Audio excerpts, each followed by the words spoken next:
Magandang hapon guys. Punta kasi ako ng Pasig. Kukuha sana ako ng death certificate ng papa ko. Kasi kailangan doon sa inasikaso namin na pangapapil para sa death claim sa kapatid ko.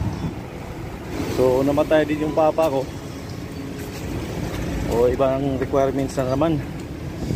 Kaso lang nag-renovate pa pala sila doon.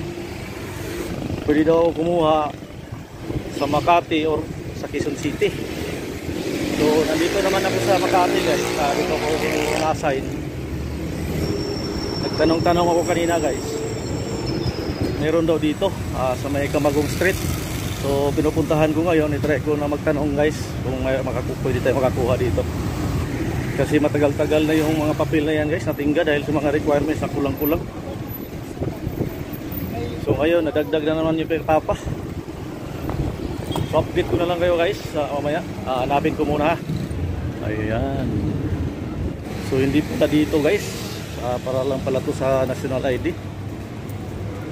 So may Ayala daw, sa may circuit. So kailangan natin sasakay pa ng jeep papunta doon.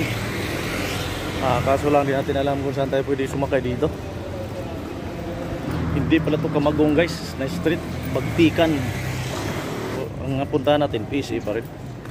Pero national ID lang pala sila. So, kababay muna guys. Bye.